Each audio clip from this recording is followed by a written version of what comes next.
Hey everyone, it's Melissa. Today's video is, well, before I get started, there's two things I want to show you.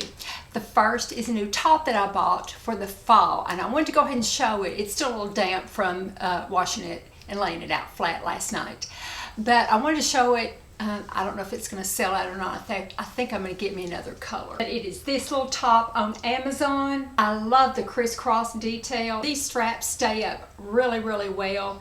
And I love this mustard color. Just screams fall to me. And I also got a new eyeshadow palette. Y'all, this palette, it's from Huda Beauty and it's Love Fest. It's got 3 glittery shades I want you to look at, because just look carefully at those 3 glittery shades, but this is what it looks like.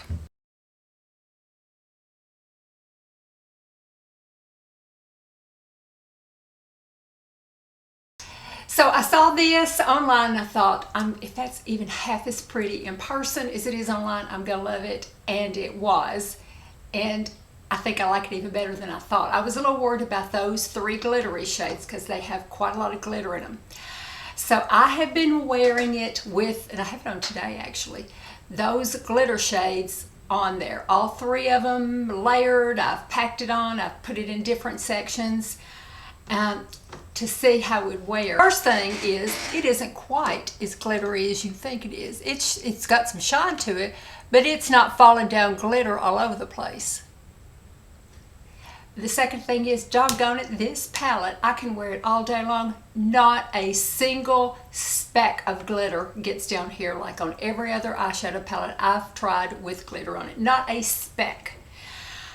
It's unbelievable to me. This is one of the easiest to work with eyeshadow palettes I have ever used. It's a limited edition, so if you like it, I might even do a whole video to it, but it's like putting on butter or a cream or something. It's beautiful. No fallout whatsoever. Very easy to work with and less shiny than you think it would be. So I'll do a video on it, but it's gorgeous. But it is limited edition, so I'm afraid it's gonna sell out. Okay, so let me get on to the video. Today's video is just little tips and tricks I have picked up over the years. Some of them are just so practical. You're gonna say, why is she even mentioning that? Everybody knows that. Well, they may not. Some of it I learned like when I was 20, some of it from YouTubers, some of it from the internet, some of them from Instagram, just things I have picked up over the years. So I thought all different categories, in hair and skin and household, just everything you can think of. And I've got no particular order. And I mentioned a couple of YouTubers, and the ones that I mentioned, y'all be sure and go subscribe to them, because I watch them and you should too. They are wonderful YouTubers and they're people that I learn a lot from. So I will make sure that I link their channels below. So the first one is just the most logical one, and it's about drinking your water. I had an episode, is what I'm calling it, about a week ago where I just got so dehydrated. I got, had an episode. So I thought, boy, I am drinking the water. I am drinking the water, or so I thought. What happened was I kept losing count of how many of these how many times I was filling it up, because I have something else in my mind and run, fill it up and do something else, run out the door. I'm such a busy woman and everything, that I would lose count. So what I started doing is filling up a picture every morning of what I should drink. I measured out for the day, and boy, was I under drinking. I would have, quite a bit. I'd have some, quite a bit left over at the end of the day. So now I've learned to keep glancing at it. Am I behind for the time of day it is? I take it to work with me, do it at home. And just fill out my glasses or water or whatever I'm drinking, or bottle, whatever I'm drinking out of. But measure out your water is my hint number 1. The next one comes from, it's a video that I think everybody should watch. It's from my friend Mary Glitzy Fritzy. Y'all know how much I love her. I've mentioned her so many times. The video is her eyebrow video.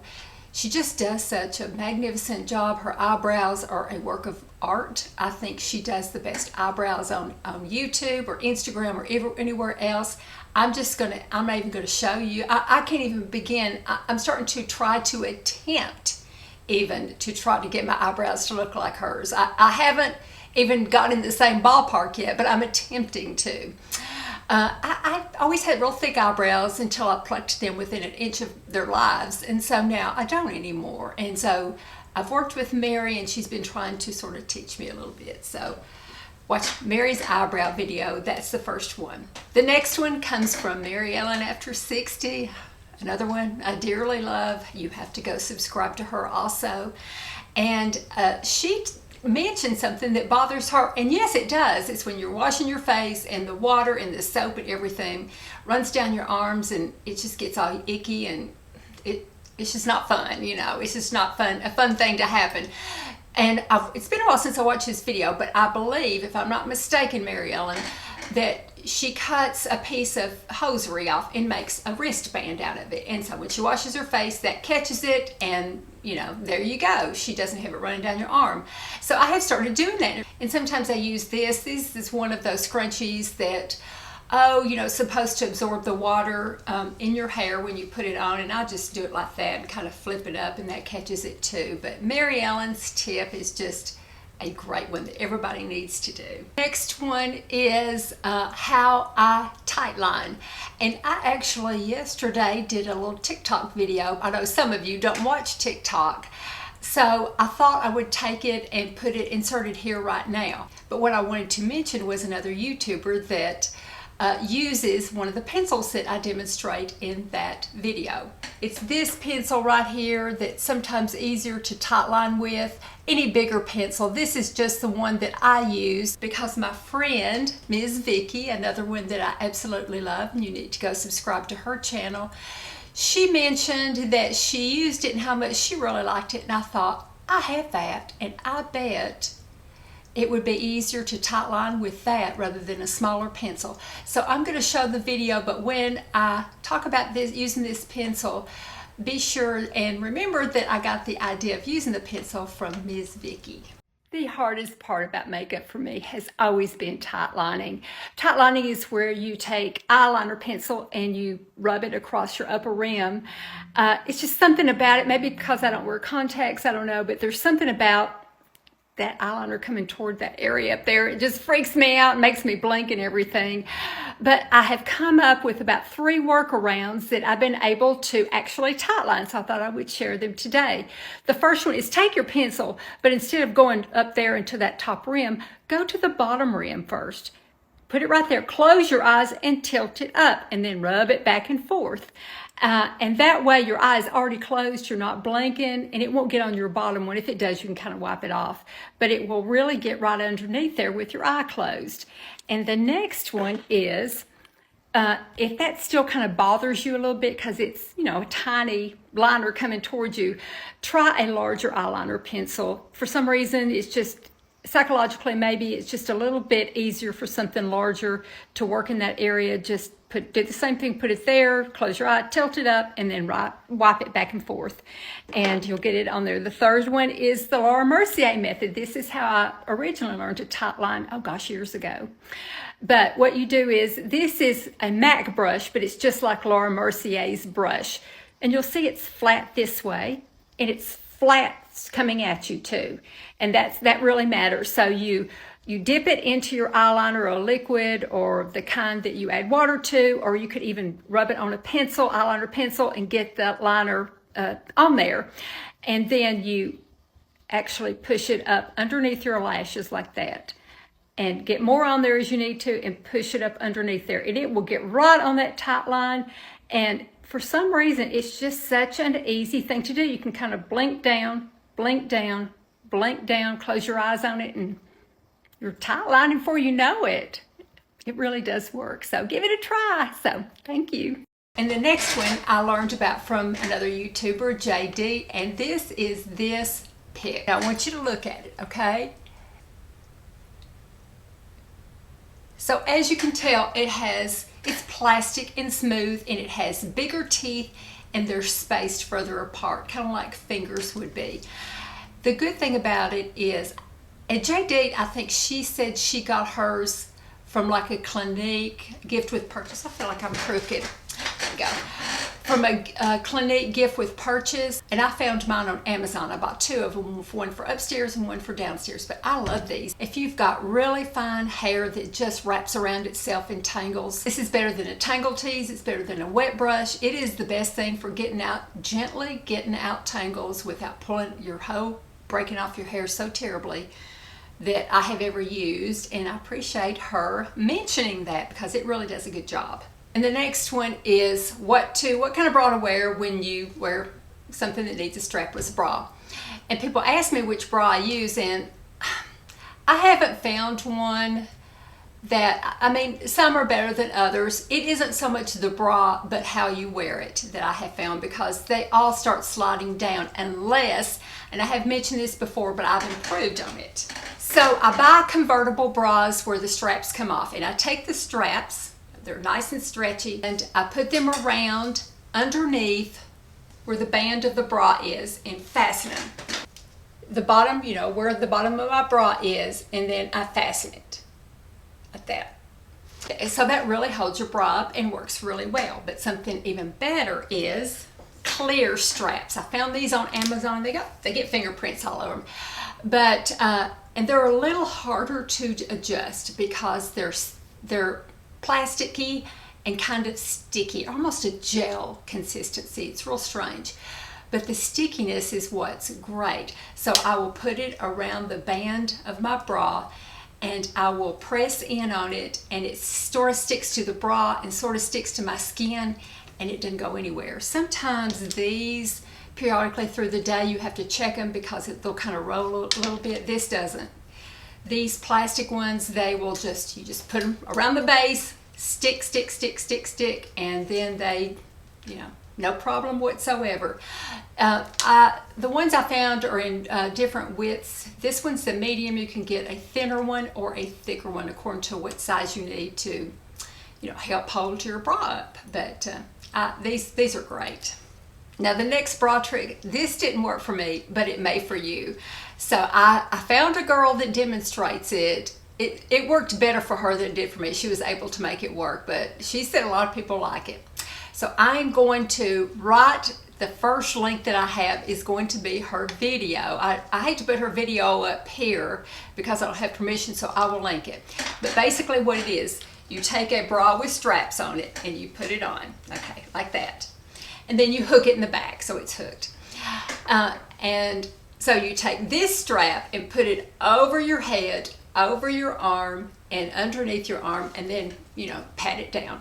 Then you take this strap, you put it over your head, over your arm, and then, you know, pat it like that. Now the problem with me was, as you can see, like, I've got a long chest, I've got a long neck, I got a big old head. So to get it from here all the way up to here, you know, I had to get the straps like this long.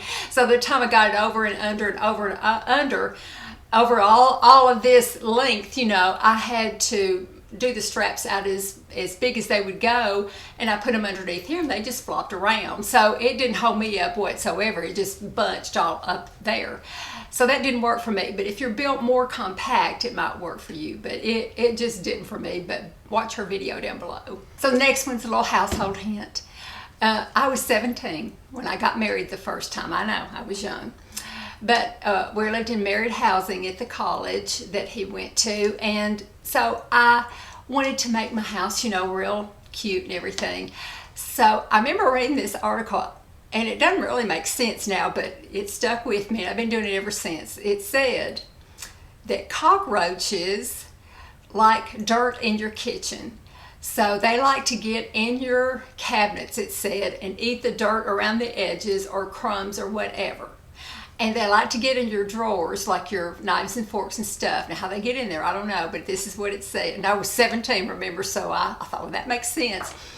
And it gets, you know, where crumbs get in there all around your knives and forks and stuff. So it says you need to wipe them out every week. So since then, I have wiped out my cabinets every week and my drawers every week. I didn't want roaches, and I didn't want dirt or crumbs in there. But what I have done recently, I had bought a computer little vacuum thing for a computer for the keyboard. But I decided to use it dedicated to cleaning out my cabinets and my drawers. So I'll just turn it on and just zzz around and zzz over here and zzz, you know, in the drawers. And I'll pop this little brush off and wash it real well with dishwashing soap and water and rinse it off and set it over to the side to dry, and it's ready to go for the next time. Boy, it's so much easier than wiping it out. I just kind of move my glasses a little bit to one side, zzz, like my plates to the other side, zzz, and my food, to one side and the other side, and then all around. It does a good job. It's a long explanation, but it really does, and it assures me that there's not dirt. You would be surprised cooking every day what falls into, every week when I check it, what falls into your drawers. It's surprising. The next one is a little strainer. Use your strainers to catch your hair, to keep it from going down your pipes. You can always tell when it's stopped up with your hair because it starts running, it starts draining really slowly, and it's so annoying, and you have to dig all that hair out. But the one I have, if you have to take a shower and shampoo your hair, it fits over the shower, or if you wash your hair in the sink, it fits down into the sink and catches it that way. Not only is it better for your plumbing and your pipes, but if you want to keep up with how much hair you might be shedding, it catches it, and then you can kind of look.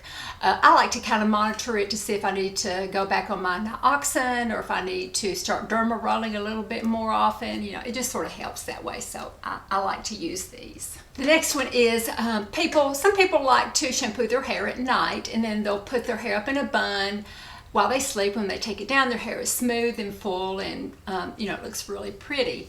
But I tend to go, and I did a whole video on this, using the big roller. So what you do is you tease the crown of your hair. You kind of tease and spray the crown of your hair. You take the big roller and you roll it down with the crown of the hair around it like that, and then pin it. Then you take the rest of your hair and wrap it around the big roller like that, and then go to bed. It's on top of your head, so the big roller, doesn't interrupt your sleep, and the hair disguises it, so it doesn't look like you got a roller. You could even go around town with this on. Nobody know you were wearing a roller, like if it's someplace to go that night.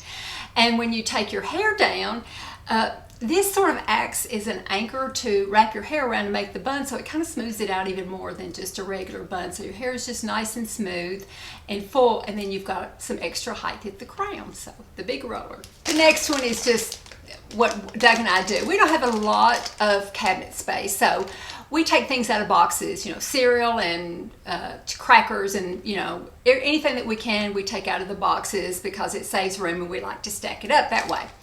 And we were buying those clips, those food clips or chip clips at the grocery store, but they kept breaking and we kept losing them. And I had mentioned this in one of my favorites. So we started bringing home binder clips, and we have a little piece of cardboard. We keep them on there. We have about 20 of them.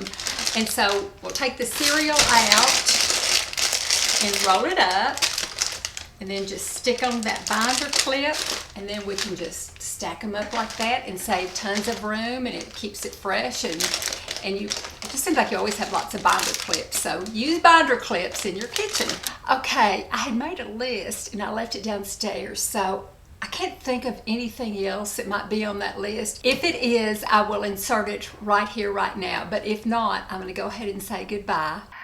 I hope you can hear me. Doug is working outside with power tools. And so I thought I would just, and he's working right outside the bedroom. So I just came in here with my telephone because I thought of two more. The first one is, I finally figured out a little bit better way, well, a much better way to do a French twist. I had shown before how I did it in a video several years ago, but I've been practicing and I thought of this way, so I thought I would show it. I showed a TikTok on it, but I will go ahead and put that here because it has really helped to do a French twist very, very nicely. So remember the sock buns that we did several years ago, or ballerina buns, which I still do. I like them. You take a sock that you cut off, you just have the elastic part of the sock. Okay, I tried to do it with one hand. You tuck it in and make a cone out of it, like that. And then you use it all the way to the ends, kind of do your hair, brush your hair off to the side, bring it all the way to the ends and roll it in and pin it and bring your hair over the sock as you're doing it. I did it kind of by the blind, so it's not that great, but I'll show it anyway.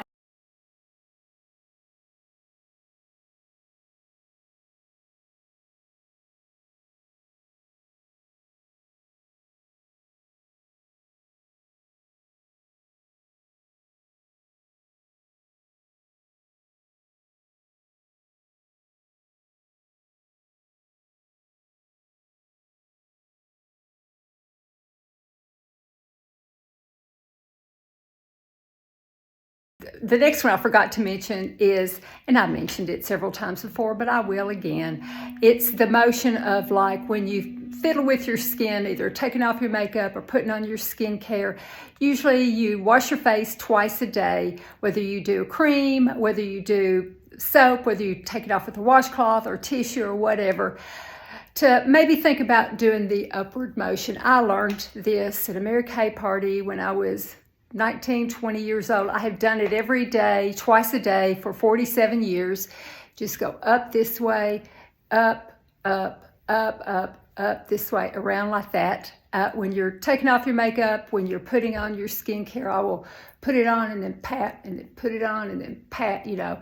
And it just, I feel like maybe twice a day I'm getting, or more, I'm getting a bit of a facelift, doing it day after day, month after month, year after year, upward motion. I figure it couldn't hurt, so I thought I would mention it. So, bye. Thank you for watching. I really appreciate it. Everybody take care and have a wonderful week. I'll talk to you in a couple of days, and thank you. I'm very, very grateful for all of you. Bye-bye.